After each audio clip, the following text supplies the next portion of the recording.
Television is built for momentum, for the next joke, the next guest, the next segment.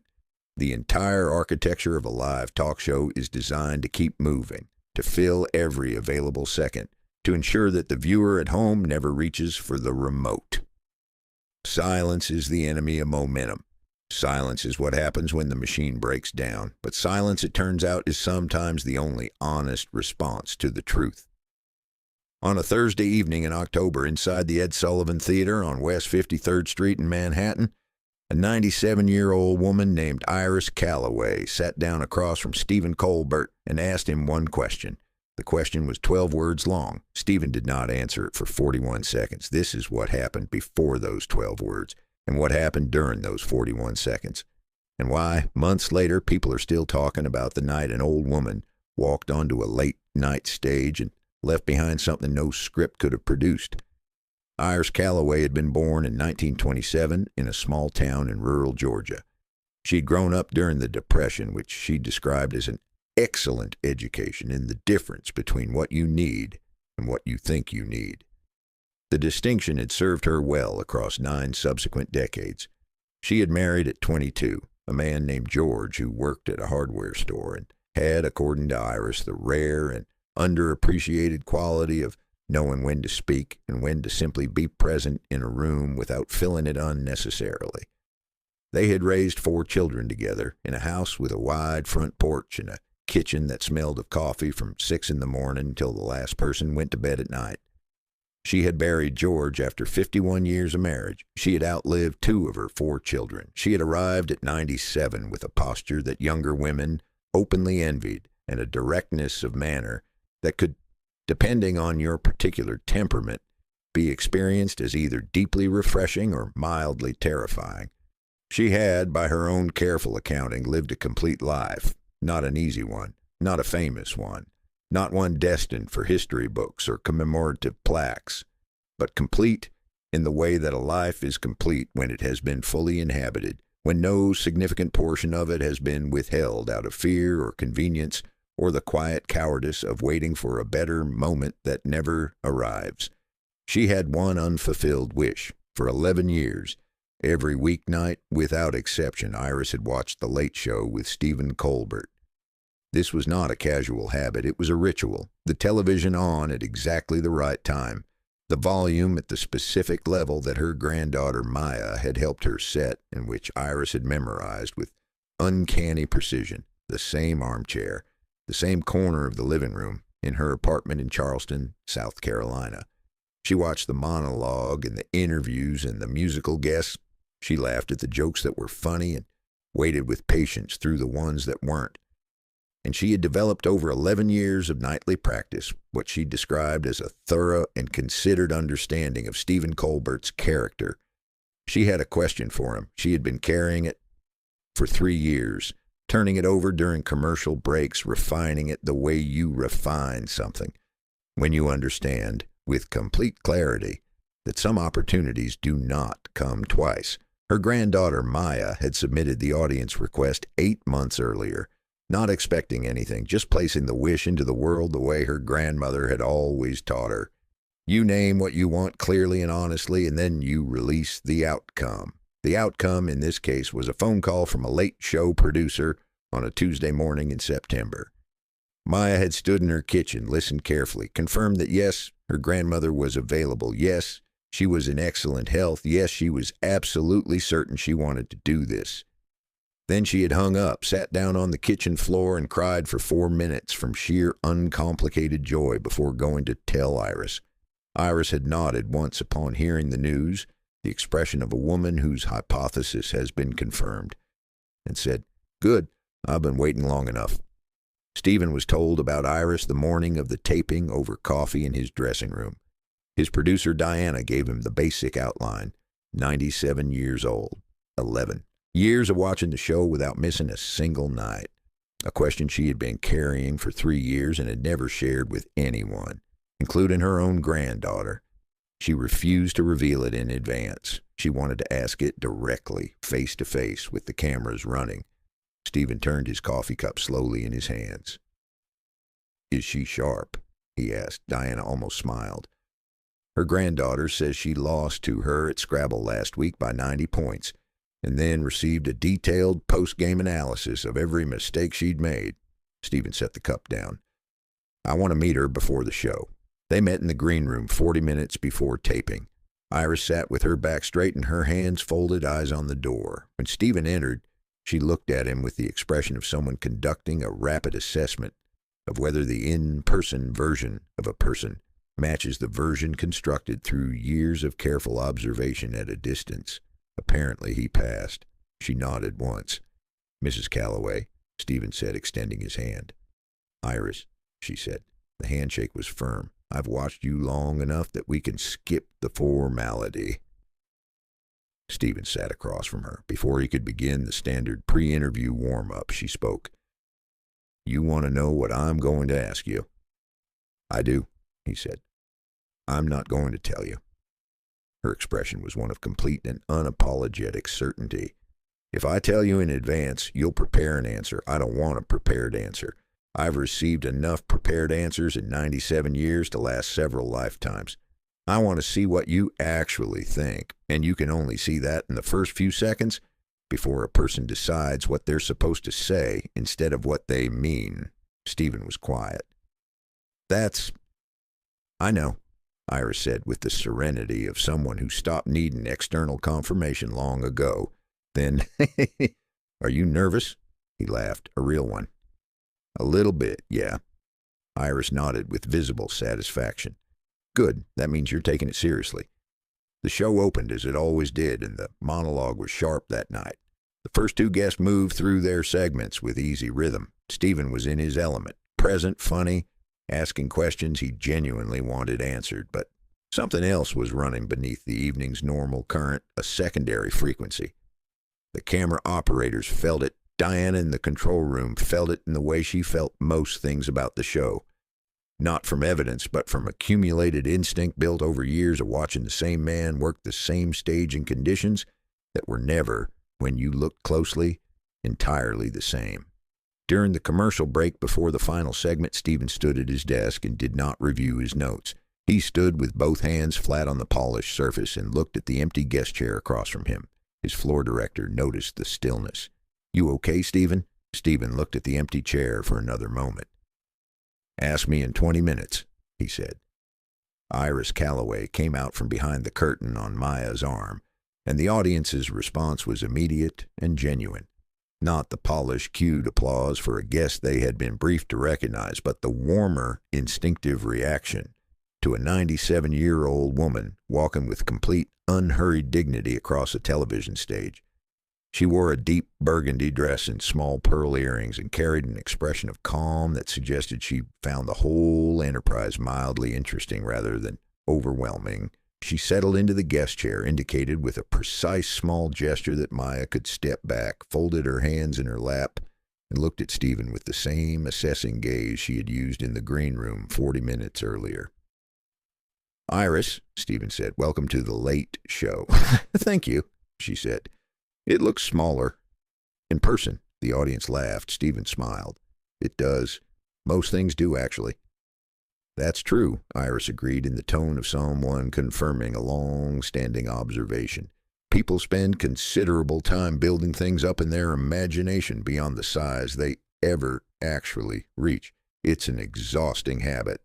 "Is that wisdom or disappointment?" Stephen asked. She considered it seriously. "Neither," she said. "Just observation. The things that turn out to be exactly as large as you imagined, those are the ones worth your attention." "And what falls into that category? After 97 years, what was as large as you thought it would be?" She didn't hesitate. "Grief," she said, "and love, and the way a morning smells when you're old enough to understand you don't have an unlimited number of them remaining." The audience had gone quiet. Not the performative quiet of people trying to look moved, but the organic quiet of a room where something true has been said plainly. They talked for 7 minutes about George and 51 years of marriage and the particular work of learning to see someone clearly without that clarity becoming unkind, about raising children and the strange compressed grief of outliving people you never expected to. about the Depression and the decades that followed. The whole improbable arc of a century that Iris had navigated, as she put it, with basic stubbornness and occasional luck, and the conviction that most things, if you wait long enough, eventually make sense. Stephen listened with the quality of attention he reserved for conversations he recognized as rare, not building his next question while the current answer was still in the air. Just listening. The audience listened with him. Somewhere in the third row, a woman reached over and took the hand of the stranger seated beside her. Neither acknowledged it. It was simply what the room required. Then Iris unfolded her hands and placed them on her knees. The subtle shift in her posture was enough. The cameras caught it, the room felt it, to signal that the conversation was moving somewhere new. "I have a question for you," she said. "I know," Stephen said. His voice had shifted. The last remaining layer of performance had receded. "I've been waiting for it." "I know you have." She looked at him with those clear 97-year-old eyes that had witnessed an entire century of human behavior and had arrived, somewhere in the long passage of all those years, at a state of deep and completely unfrightened curiosity. "Here it is," she said. A pause, not theatrical, but the natural pause of someone setting down something carried for a long time. "When you're up here making people laugh every night, who makes you feel like it's enough?" 12 words. Studio went silent. 41 seconds. That is how long Stephen Colbert said nothing. It has been timed subsequently by people who needed to know the exact duration of what they were watching. 41 seconds of a man on live television in complete silence. It was not managed silence, not performed silence, not the silence of a man deciding whether to answer.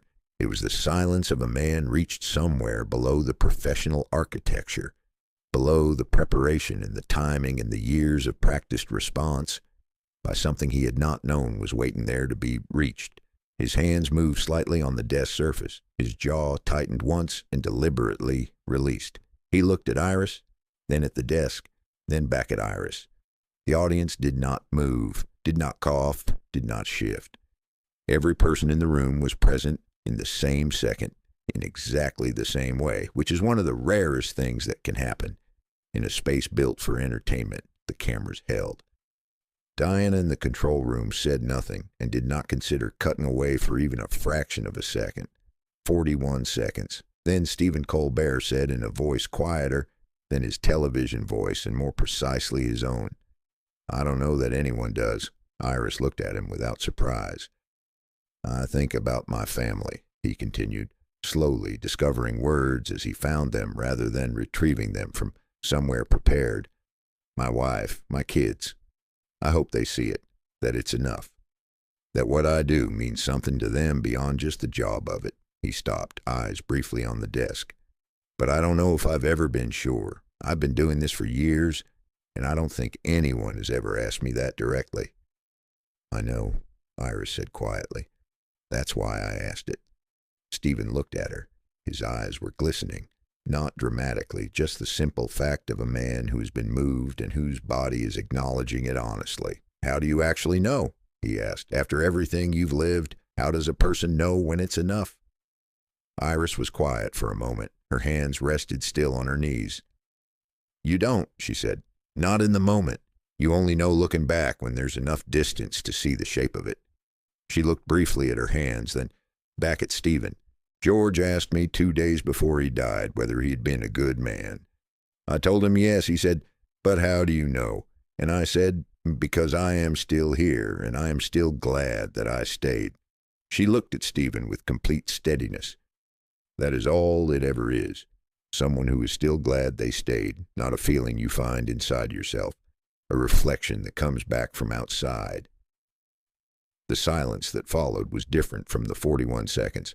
That silence had been a question landing. This one was an answer settling and finding its level, filling the space evenly. Stephen nodded, once, slowly. The nod of a man receiving something he intends to keep. "Thank you," he said. "You're welcome," Iris said. And then, with the timing of someone who had watched 11 years of late-night television and understood precisely how comedy and grace can occupy the same moment, "You can go back to being funny now." The laughter that followed was the most relieved, most grateful, most completely earned laughter of the entire evening. The segment ran 16 minutes past its scheduled length. Nobody cut it short. The commercial break that was supposed to arrive 11 minutes in never came, and the network made the quiet institutional decision that some things matter more than the schedule, and that this was one of those things. The episode aired the following Monday. The 41 seconds of silence ran completely unedited. No music, no cutaway, no narration placed over it to tell viewers what they were watching. Just the question and the desk, and the two people on either side of it, and the time it took for something honest to surface.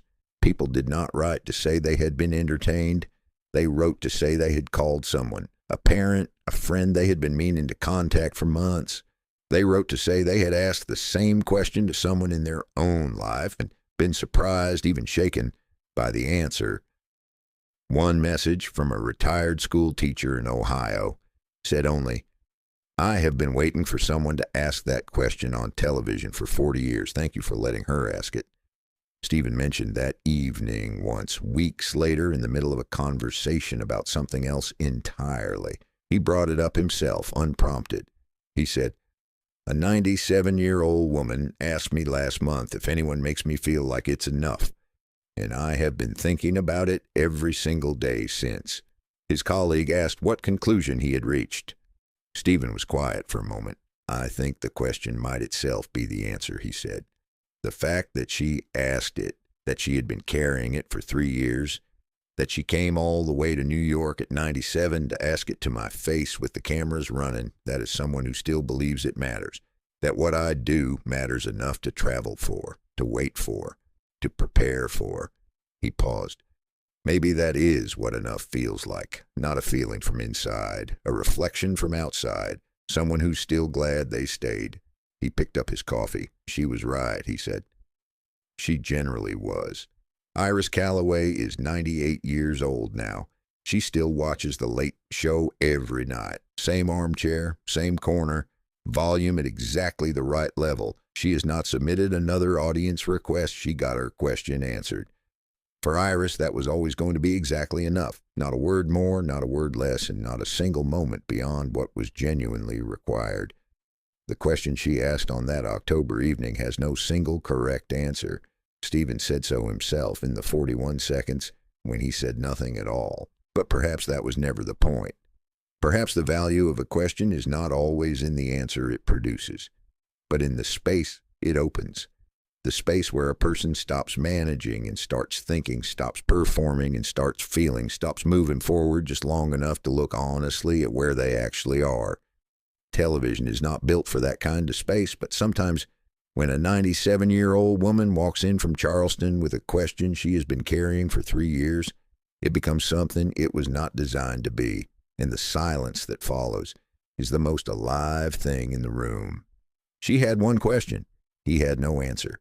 And in the silence between them, something true was finally said.